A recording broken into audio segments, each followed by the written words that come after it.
j'ai refusé d'annuler ma formation en CVC juste pour conduire mon frère chez sa copine. Mon père m'a plaqué contre le mur et a lâché, son avenir à lui compte. Le tien, jamais. Alors, je suis parti, et le karma a fait le reste. Il y a 3 ans, j'ai claqué la porte à ma famille. Le mois dernier, mon père a enfin été condamné. Attachez vos ceintures, et préparez le popcorn. Celle-ci contient une belle dose de karma. Je m'appelle Colt, j'ai 26 ans, je suis un homme, et je vis à Midland, au Texas, un endroit exactement aussi glamour que son nom le suggère. Le pays du pétrole, plat comme une crêpe, chaud comme un four 9 mois par an, et rempli de gens qui, soit ont fait fortune, soit triment dans la poussière en essayant de survivre. Devinez dans quelle catégorie je tombais. Je vivais encore chez mes parents au moment de ce petit incident. Pas parce que j'en avais envie, croyez-moi, j'aurais préféré crécher dans un garde-meuble derrière le Walmart, mais après le lycée, j'avais enchaîné les petits boulots en entrepôt et les livraisons, en essayant d'économiser assez pour partir. Tout en payant 350 € de loyer par mois à mes propres parents. Oui, vous avez bien lu. Ils m'ont fait payer un loyer, dès le jour de mes 18 ans. Joyeux anniversaire, mon fils. Voici ta facture. Le gâteau est en supplément. Mon jeune frère, Weston, 22 ans, n'avait jamais payé un centime. Il n'avait jamais eu de vrai travail non plus. Il en était à sa 4e année d'un diplôme de commerce de 2 ans, au Community College. Toujours, d'une manière ou d'une autre, sur la liste de paie familiale, conduisant un pick-up qui coûtait plus cher que ce que j'avais gagné au cours des 2 dernières années combinées. Nos parents le qualifiaient des « entreprenants ». Moi, je l'appelais un pique-assiette professionnel avec un joli sourire. Mais qu'est-ce que j'en sais, moi? Le favoritisme n'était pas subtil. Quand Weston avait besoin d'argent de poche, il apparaissait de nulle part. Quand j'avais besoin d'aide pour littéralement n'importe quoi, il y avait toujours une raison pour que ça ne se fasse pas. Un mois serré, une dépense imprévue, le pick-up a besoin de réparation. Tu comprends, Colt? Tu es le responsable. Responsable. C'est le mot de code pour celui dont on n'a pas à se soucier, car il se débrouillera tout seul, pendant qu'on se concentre sur le gamin qui ne sait pas nouer ses lacets sans surveillance. J'avais compris. Parfaitement. J'avais compris que j'étais le cheval de trait de la famille, celui qu'on ne remarquait que lorsqu'il y avait quelque chose à soulever, à réparer, ou à couvrir. Prenons l'exemple de ma boîte à outils. J'avais passé des années à acheter des outils, pièce par pièce, avec mes paies d'entrepôt. Weston les empruntait constamment. Il ne demandait jamais, il prenait juste ce dont il avait besoin, et laissait le reste éparpillé dans le garage. La moitié revenait cassée, ou ne revenait pas du tout. Quand je me suis plaint, ma mère m'a dit d'arrêter d'être égoïste. Dans une famille, on partage. C'est drôle comme le partage n'allait que dans un seul sens. Puis, j'ai eu un coup de chance. Garrett Mechanical, l'une des plus grandes entreprises de CVC du bassin permien, acceptait des candidatures pour un apprentissage. Un truc sérieux, avec formation payée, certification, et une véritable voie pour devenir compagnon. Le genre d'opportunité qui pourrait réellement se transformer en carrière, au lieu d'un autre boulot payé au salaire minimum, et qui ne mène nulle part. J'ai passé 2 semaines sur cette candidature. J'ai obtenu une lettre de recommandation de mon superviseur à l'entrepôt, un type nommé Dal, qui avait travaillé dans le bâtiment pendant 30 ans, avant que son dos ne le lâche. Dal était quelqu'un de bien. Il m'a dit exactement quoi dire, comment me présenter, à quelles questions m'attendre, et il m'a même prêté son pick-up pour aller à l'entretien, puisque mon propre véhicule tenait avec de la rouille et du ruban adhésif. La veille de l'entretien, j'étais dans la cuisine en train de repasser ma seule chemise potable, quand j'ai entendu mes parents parler dans le salon. Je n'essayais pas d'écouter aux portes, mais le son se propage bien dans une maison de plein pied. Weston a besoin de 800 € de plus pour ce semestre. Des frais d'inscription ou quelque chose comme ça. On n'a pas déjà couvert ça le mois dernier? Si. Il y a eu des frais supplémentaires. Des frais supplémentaires, bien sûr. J'avais vu les frais supplémentaires de Weston.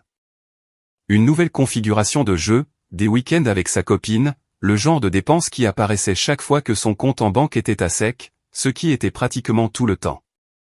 Mais voici la partie qui m'a vraiment achevé. La réponse de ma mère, c'est bon. On va puiser dans le fonds pour les études. Le fonds pour les études. Je suis resté là, un fer à repasser chaud à la main, avec l'impression que quelqu'un venait de me dire que le ciel était vert. On m'avait dit, depuis mes 16 ans, qu'il n'y avait pas d'argent pour mes études. C'est pour ça que je n'étais pas allé à l'université. C'est pour ça que j'avais enchaîné les boulots sans avenir, pendant qu'ils flottaient dans la vie, sur un nuage de subventions parentales. C'est pour ça que j'avais 26 ans, et que je vivais toujours dans une maison où je payais un loyer, pour dormir dans la plus petite chambre. Il y avait un fonds pour les études. Seulement, il n'était pas pour moi. J'ai fini de repasser ma chemise en silence, je suis allé me coucher, et j'ai fixé le plafond jusqu'à 4 heures du matin, en faisant des calculs que j'aurais dû faire il y a des années.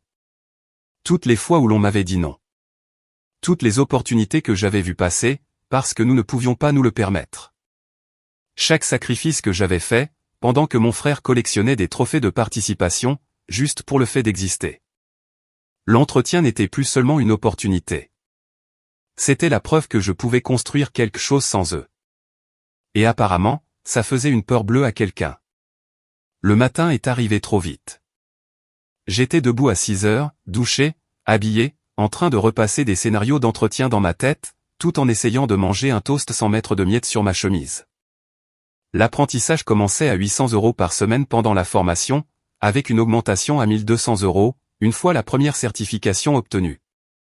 Des avantages sociaux, de la stabilité, un avenir où je n'aurais pas à me demander si mon pick-up allait démarrer, ou si le moteur allait finalement rendre l'âme, et me laisser en rade sur le bord de l'autoroute 20. Weston est sorti du lit vers 9h30. La plupart du temps, il n'émergeait pas avant midi. Il portait un short de basket, et un t-shirt qui coûtait probablement plus cher que toute ma tenue. Il s'est préparé un bol de céréales, les céréales bio hors de prix que mes parents achetaient spécialement pour lui, parce qu'apparemment, les céréales normales n'étaient pas assez bonnes pour lui. Il s'est assis à la table de la cuisine, en faisant défiler son téléphone, comme si le monde lui devait du divertissement. Et, j'ai besoin que tu me conduises chez Kennedy. Kennedy était sa petite amie. Elle habitait à environ 20 minutes de la ville, sur la propriété de sa famille. Une fille sympa. Bien trop bien pour lui, mais ce ne sont pas mes affaires. J'ai regardé ma montre. Mon entretien était à 11 heures. Je devais partir à 10 heures, pour m'assurer d'avoir une marge de sécurité, parce qu'on ne se présente pas à une potentielle opportunité de carrière en étant stressé et en sueur, parce qu'on a calculé trop juste. Les premières impressions comptent, et arriver agité leur dit qu'on ne sait pas gérer son temps. Je ne peux pas. J'ai un entretien à 11 heures. Il n'a même pas levé les yeux de son téléphone. Alors, reporte-le. Kennedy et moi, on a des plans. Ça fait 3 mois que j'attends cet entretien. Et moi, ça fait un moment que j'attends de voir ma copine. Prends le bus ou un truc du genre. Je sais pas, moi. Je lui ai dit non. C'était apparemment la mauvaise réponse. Weston n'avait pas l'habitude d'entendre ce mot, surtout de ma part.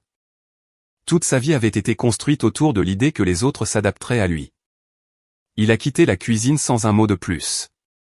Je l'ai entendu parler à ma mère dans le couloir, avec ce ton de privilégié, de quelqu'un à qui on n'a jamais dit non de sa vie, et qui ne sait pas comment gérer ça.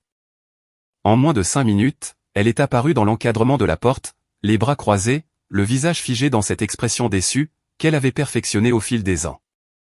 Colt, pourquoi ne peux-tu pas juste aider ton frère, pour une fois? Pour une fois? Comme si je n'avais pas passé les 26 dernières années à être l'aide gratuite de la famille? Comme si je n'avais pas réarrangé mon emploi du temps, sacrifié mes plans, et me suis plié en 4 un millier de fois, pour que l'enfant en or puisse faire ce qu'il voulait? Tu sais à quel point Kennedy est importante pour lui. Et cet entretien est important pour moi. Pourquoi est-ce que son truc l'emporte automatiquement? Parce que dans une famille, on se soutient, Colt. C'est quand, la dernière fois que quelqu'un dans cette famille m'a soutenu? Elle n'a pas eu de réponse à ça. Elle a juste pincé les lèvres, et m'a lancé ce regard. Celui qui disait que je faisais exprès d'être difficile. J'ai tenu bon, je lui ai dit que j'irais à cet entretien, quoi qu'il arrive. Weston pouvait se trouver un moyen de transport, comme un adulte, où il pouvait attendre que quelqu'un d'autre soit disponible. C'est à ce moment-là que mon père est rentré plus tôt. Il était censé être sur un chantier, à l'autre bout de la ville, mais il était de retour à 10 heures, ce qui signifiait que ma mère l'avait appelé. Il m'a trouvé dans ma chambre, en train de vérifier une dernière fois mes documents. J'avais imprimé ma candidature, une copie de mes certifications, la lettre de recommandation de Dahl, tout était organisé dans un dossier, prêt à leur montrer que j'étais sérieux. Ta mère dit que tu refuses d'aider ton frère. J'ai un entretien dans 1 heure, un entretien important. Weston a des engagements, lui aussi. Je l'ai regardé, en essayant de voir s'il y avait la moindre once de conscience de sa part, la moindre reconnaissance de l'absurdité de cette déclaration. Rien. Juste la même certitude plate, qu'il avait toujours eue. La conviction que tout ce qu'il décidait était automatiquement correct. Conduire jusqu'à la maison de sa copine n'est pas un engagement. C'est une commodité. Nous nous sommes disputés. Il a sorti ses plus grands succès. Ingrat. Égoïste. Tu te prends pour qui? J'ai commis l'erreur de mentionner le fonds pour les études. Celui dont je les avais entendus discuter, celui qui existait apparemment pour Weston, mais qui avait été une histoire de fantôme toute ma vie. Celui qui, soi-disant, ne pouvait pas se permettre de m'aider avec une école professionnelle, mais qui pouvait couvrir la 4e année de Community College de Weston. Quelque chose a changé dans son expression. Tu te souviens de ce test de certification, il y a 2 ans? De la panne de ton pick-up? Je m'en souvenais. J'avais été anéanti. Assis sur le bord de la route pendant 3 heures, à attendre une dépanneuse pendant que mon téléphone mourait, en regardant l'heure de mon rendez-vous passé. J'avais appelé le centre d'examen plus tard, depuis le téléphone de Dahl. J'avais essayé de reporter, mais ils avaient donné ma place. Les frais d'inscription n'étaient pas remboursables. Ça m'avait coûté 400 €, que je n'avais pas. Une pompe à essence, c'est très facile à débrancher. Très facile à rebrancher aussi. Une fois qu'on n'a plus besoin de toi. Les mots ont mis du temps à s'enregistrer. Il avait saboté mon pick-up. Mon propre père avait délibérément détruit ma chance d'obtenir une certification, pour que Weston puisse aller faire la fête avec ses amis, dans une maison au bord d'un lac. La famille passe avant tout, Colt. Quand vas-tu enfin l'apprendre? Quelque chose est devenu très silencieux en moi. Comme une clarté, le genre qui vient quand on regarde un puzzle depuis des années, et que soudain, toutes les pièces s'emboîtent. Je lui ai dit que j'allais à mon entretien. Je me suis dirigé vers la porte. C'est là qu'il m'a attrapé par la chemise, et m'a présenté au mur. Ma mère est apparue dans le couloir. Elle a mis la main devant sa bouche, mais n'a pas bougé. N'a rien dit. N'a pas fait la moindre chose pour l'arrêter. Weston était derrière elle, avec cette petite expression suffisante, les bras croisés, regardant comme s'il appréciait le spectacle. J'ai repoussé les mains de mon père, je l'ai regardé un long moment, j'ai mémorisé son visage, la satisfaction dans ses yeux, l'absence totale de regret. Ma mère a finalement retrouvé sa voix. Colt, il ne voulait pas. Si, il le voulait. J'ai ramassé mon dossier de documents, qui était tombé, et je suis sorti par la porte d'entrée. J'ai réussi à atteindre le parking d'une station-service, à environ 5 km de la maison de mes parents, avant que mes mains ne se mettent à trembler.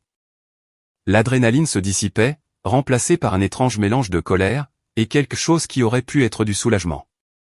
Comme si j'avais attendu la permission de partir, et que mon père me l'avait enfin donnée, de la manière la plus tordue possible.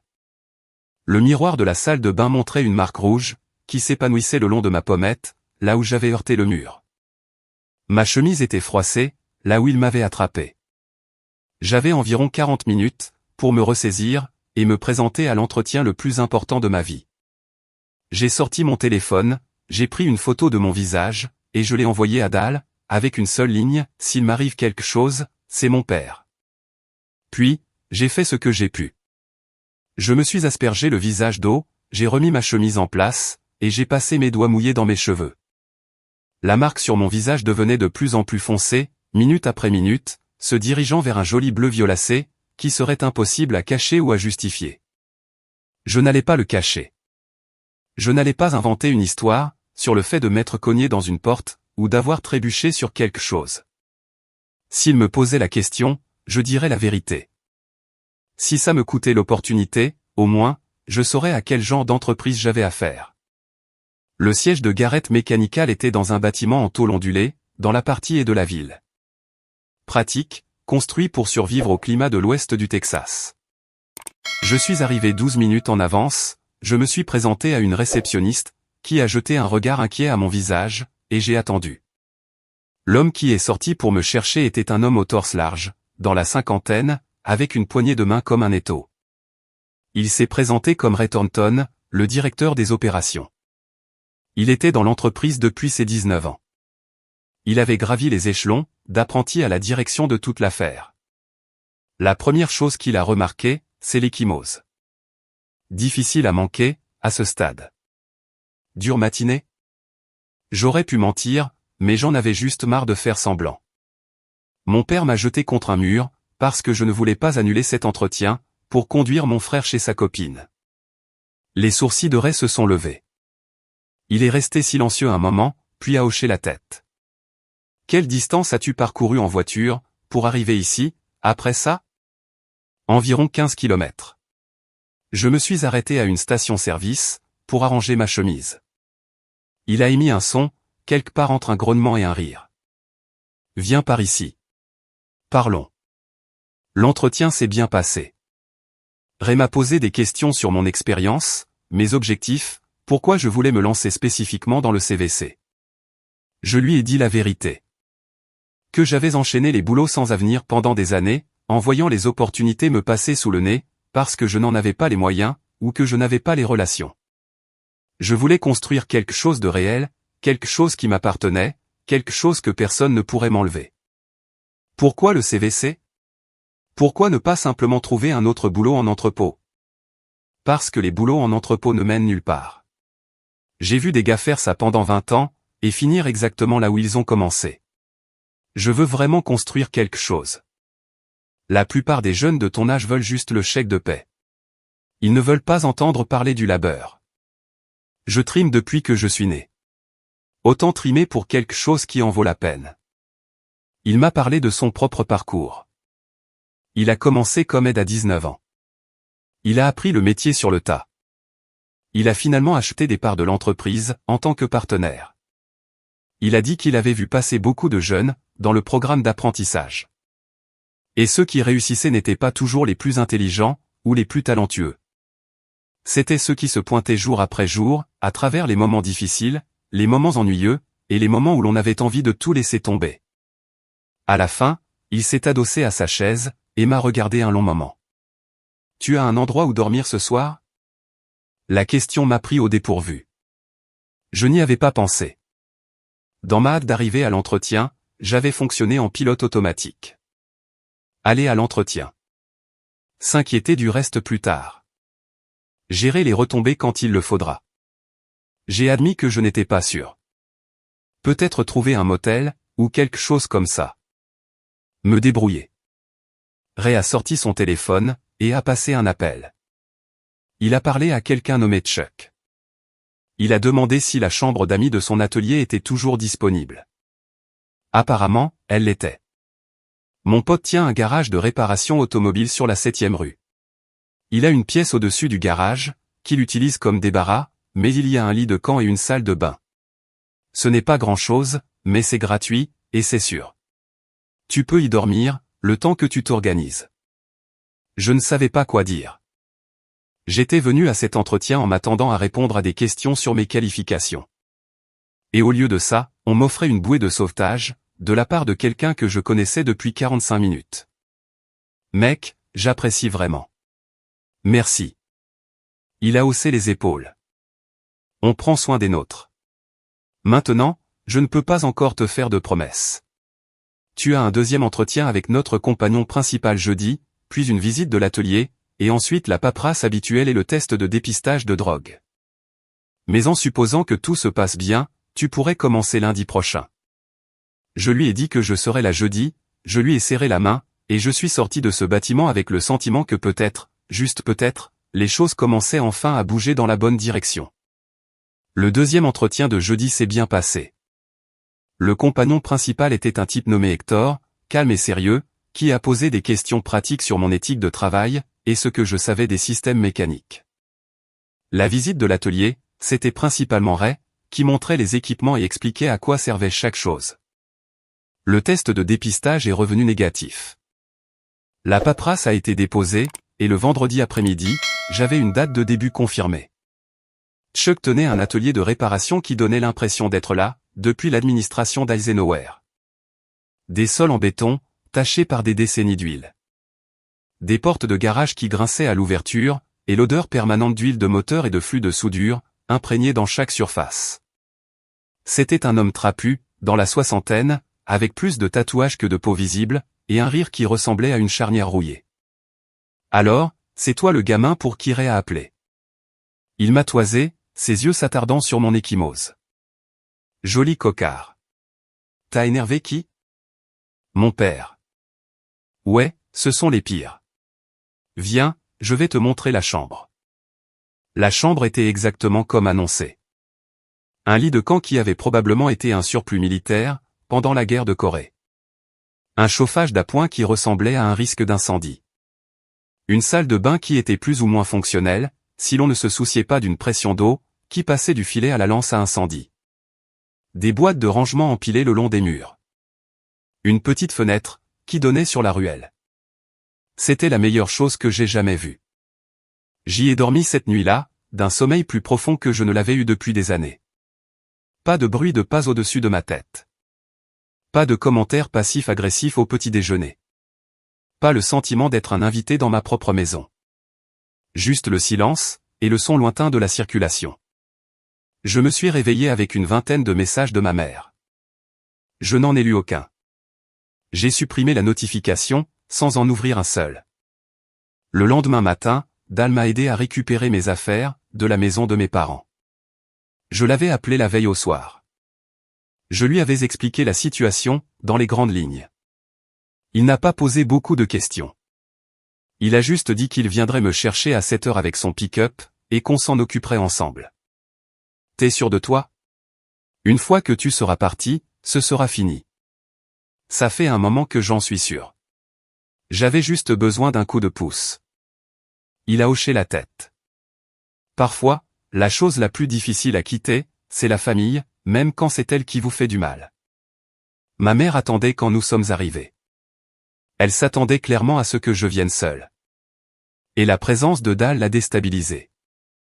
Difficile de jouer les martyrs, quand il y a un témoin qui ne gobe pas votre numéro. Colt, tu n'avais pas besoin d'amener quelqu'un. Nous sommes une famille. Nous pouvons en parler en privé. Je suis passé devant elle, sans répondre. Dal a suivi, restant proche mais silencieux. L'emballage a pris environ 20 minutes. Tout ce que je possédais tenait dans quelques boîtes, et un sac de sport. Des vêtements, des livres, quelques outils que j'avais achetés moi-même, mon ordinateur portable. La somme totale de 26 ans dans cette maison. On pourrait penser que ce serait plus, mais on n'accumule pas grand-chose, quand on est traité comme un invité temporaire, qui a dépassé la durée de son séjour. J'étais en train de récupérer mes documents importants, quand j'ai remarqué que l'enveloppe Kraft avait disparu. Certificat de naissance, carte de sécurité sociale, titre de propriété du pick-up, tous les trucs dont on a besoin pour prouver qu'on existe aux yeux du gouvernement. Où sont mes papiers? L'enveloppe qui était dans ce tiroir. Ton père l'a mise en lieu sûr. Il te l'enverra, une fois que tu te seras calmé. Ce n'est qu'une phase, Colt. Tu le verras bien assez tôt. La famille, c'est la famille. Je l'ai regardée un long moment. J'ai réalisé qu'elle croyait vraiment ce qu'elle disait. Que dans son esprit, je reviendrais en rampant un jour, et qu'il garderait ses documents en otage, jusqu'à ce que je le fasse. Je m'en ferais faire des nouveaux. Son visage s'est crispé. Ce n'était pas la réponse qu'elle attendait. Elle s'attendait à ce que je discute, que je plaide, que je lui donne de quoi travailler. Weston est apparu alors que nous chargions le pick-up. Il s'est appuyé contre la balustrade du porche avec cette expression suffisante, les bras croisés, regardant comme s'il supervisait un travail manuel, indigne de son rang. Tu te casses? C'est ça, ton grand coup? J'ai fermé le haillon, et je l'ai regardé. J'ai senti Dal se tendre à côté de moi, prêt à intervenir si nécessaire. J'ai passé 26 ans à nettoyer derrière toi, à te couvrir, à te tirer d'affaire. Il a ri. Et quoi? Maintenant, tu vas te débrouiller tout seul? Bonne chance avec ça, frérot. Considère ça comme ma retraite. Il n'a pas eu de répartie pour ça.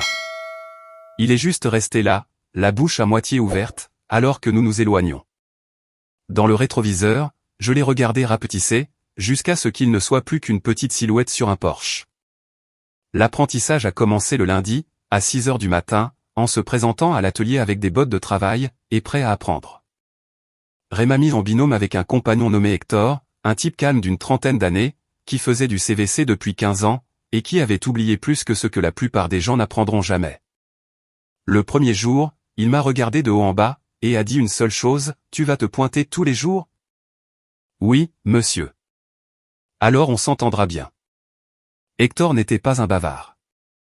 Il enseignait par la pratique, attendait de vous que vous observiez et que vous assimiliez, et n'expliquait les choses qu'une seule fois.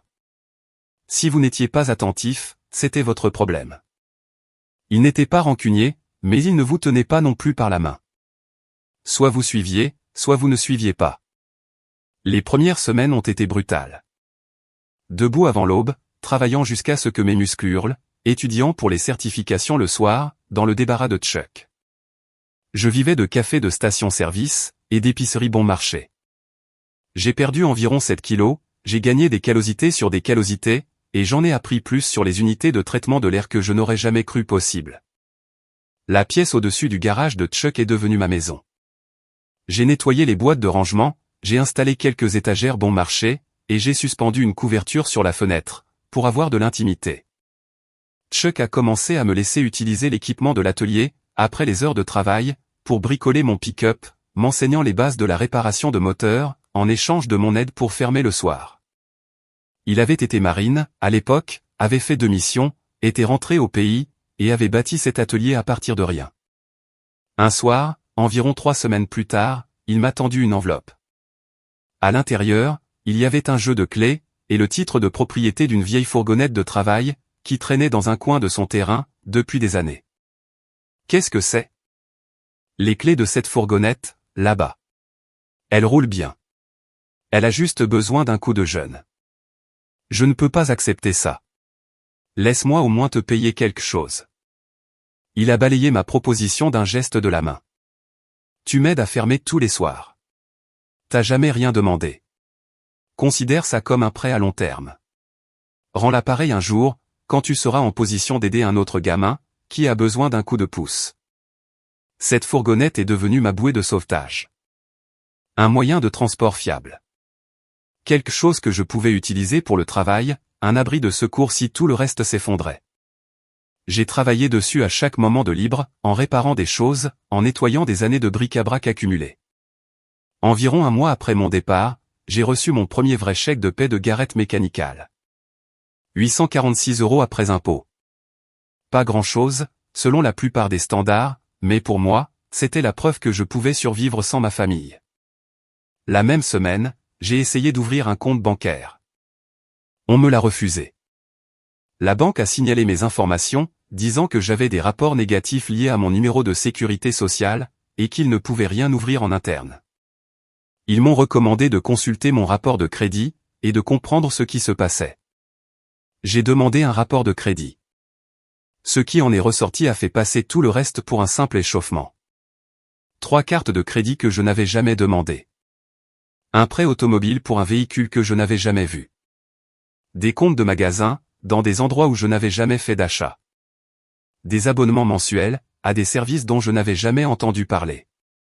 Une ligne de crédit personnel, qui avait été utilisée au maximum, et à peine entretenue. La dette totale s'élevait à un peu plus de 32 000 €. Je suis resté assis au comptoir du garage de Chuck, à regarder ces chiffres, jusqu'à ce qu'ils n'aient plus de sens. 32 000 €. C'était plus que ce que j'avais gagné la plupart des années. C'était la différence entre joindre les deux bouts, et prendre de l'avance. C'était mon avenir, volé pièce par pièce, pendant que j'étais trop occupé à survivre pour le remarquer. Les dépenses racontaient l'histoire. De l'équipement de jeu, qui correspondait à la configuration de Weston. Des vêtements chers. Des achats à la station-service, réguliers comme une horloge, tous les quelques jours. Des paiements mensuels, pour ce qui ressemblait à un logiciel d'entreprise, qui était probablement lié à l'entreprise de mon père. des outils et de l'équipement, provenant de fournisseurs dont je n'avais jamais entendu parler. Il y avait même un abonnement à une salle de sport. Je n'avais jamais mis les pieds dans une salle de sport de ma vie, mais apparemment, j'en étais membre depuis 3 ans. La preuve irréfutable était enfouie dans les relevés de compte. L'une des cartes de crédit avait été utilisée pour une commande en ligne. Un casque de jeu, qui coûtait 400 €. La confirmation d'expédition était dans les documents que Lucie m'a aidé à récupérer plus tard, livrés au nom de Weston, à l'adresse de mes parents. Mon nom sur la carte, son nom sur le colis. Il savait exactement d'où venait l'argent. Le plus ancien compte remontait à l'époque où j'avais 19 ans. Il faisait ça depuis 7 ans. 7 ans à accumuler des dettes à mon nom, à effectuer des paiements minimums pour maintenir les comptes actifs, à m'utiliser comme leur ligne de crédit personnelle, tout en me disant en face que la famille ne pouvait pas se permettre de m'aider à progresser. J'ai pensé à toutes les fois où j'avais demandé de l'aide. Les cours de certification que je ne pouvais pas me permettre. Les dossiers d'inscription aux écoles professionnelles, que je n'ai jamais soumis, parce que les frais étaient trop élevés. Les meilleurs appartements, auxquels je ne pouvais pas prétendre, parce que je n'avais pas d'antécédents de crédit. Il s'est avéré que j'avais plein d'antécédents de crédit. Seulement, ce n'étaient pas les miens. Mes parents avaient construit tout leur château de cartes financiers, sur mon numéro de sécurité sociale. J'étais la fondation, dont ils ne m'avaient jamais parlé. J'ai apporté le rapport de crédit à un avocat. Je ne pouvais pas me permettre un bon avocat, mais il y avait un cabinet d'aide juridique au centre-ville, qui s'occupait de cas comme le mien, à des tarifs réduits. La femme que j'ai rencontrée, Lucie, faisait ça depuis 20 ans, et avait tout vu de ce que le bassin permien pouvait lui lancer. L'usurpation d'identité familiale est plus courante que les gens ne le pensent. Malheureusement, c'est aussi plus difficile à poursuivre, parce que les victimes ne veulent pas porter plainte contre des proches. Je ne fais pas partie de ces victimes. Elle m'a regardé un long moment. Bien. Alors parlons de vos options. Les options étaient simples. Je pouvais essayer de résoudre le problème à l'amiable, ce qui signifiait confronter mes parents, et espérer qu'ils accepteraient de prendre leurs responsabilités. Peu de chance. Ou je pouvais déposer une plainte formelle pour usurpation d'identité, auprès de la police et des agences de crédit, ce qui lancerait une enquête, et entraînerait probablement des poursuites pénales. Vous savez ce qui se passera, si nous choisissons la voie légale? Votre père pourrait se retrouver en prison. Votre mère pourrait également faire face à des accusations. Je sais. Et ça ne vous dérange pas. Ils ont eu 26 ans pour me traiter comme un membre de la famille. Ils ont choisi ça à la place. Déposez la plainte. Lucie a hoché la tête. J'espérais que vous diriez ça. L'enquête a progressé lentement. Des semaines de paperasse, d'entretien, de citations à comparaître. Le temps que l'unité des fraudes finisse de rassembler les dossiers, environ 4 mois s'étaient écoulés. Mais une fois qu'ils ont commencé à relier les points, tout s'est effondré. L'entreprise de paysagisme de mon père perdait de l'argent depuis des années, tout en maintenant une façade de succès. Il couvrait le déficit par une combinaison de fraude au crédit, de revenus non déclarés, et de facturation créative, qui franchissait la ligne du vol pur et simple envers les clients. Il s'est avéré que l'usurpation d'identité ne se limitait pas à moi. Les enquêteurs ont trouvé des schémas similaires, avec quelques parents éloignés, et au moins 2 anciens employés, à qui l'on avait ouvert des comptes à leur nom. L'un des employés était un gars qui avait travaillé pour mon père pendant environ 6 mois, avant de démissionner. Il avait eu des problèmes de crédit mystérieux pendant des années, et n'avait jamais compris d'où ils venaient. Les enquêteurs ont relié ces points assez rapidement, une fois qu'ils ont commencé à chercher. Mais l'usurpation d'identité n'était que la surface. Le vrai problème se trouvait dans les registres de l'entreprise. Mon père avait perçu des acomptes de clients, pour des travaux de paysagisme, parfois 10 000 ou 15 000 € pour de gros contrats commerciaux, puis utilisait cet argent pour couvrir des dépenses personnelles, au lieu d'acheter des matériaux. Il faisait traîner les clients pendant des mois, effectuait un travail partiel, puis disparaissait quand il commençait à poser des questions. Le procureur a finalement totalisé environ 80 000 € d'acomptes clients, qui n'ont jamais été affectés à de vrais travaux. En plus de cela, le fisc s'en est mêlé. Il s'est avéré qu'il avait sous-déclaré ses revenus pendant des années, payant des travailleurs au noir pour éviter les charges sociales, et déduisant des dépenses personnelles comme des frais professionnels. La dette fiscale à elle seule approchait les 40 000 €, une fois qu'ils ont ajouté les pénalités et les intérêts. Ma mère était dans le coup depuis le début. Sa signature figurait sur la moitié des documents. Son adresse email était liée au compte. Elle ne pouvait pas prétendre l'ignorance, car elle avait tout géré elle-même, y compris les comptes à mon nom. Chaque mois, elle se connectait, effectuait des paiements, vérifiait les soldes, et déplaçait de l'argent. La première vraie conséquence est tombée, environ 6 semaines après que j'ai porté plainte. Un détective s'est présenté sur le chantier de mon père, pour poser des questions devant ses clients. Les rumeurs voyagent à une vitesse folle dans les milieux professionnels par ici, et la nouvelle d'une enquête se propage encore plus vite. En un mois, son entreprise s'était complètement tarie. Personne ne voulait embaucher un type, qui faisait l'objet d'une enquête pour fraude.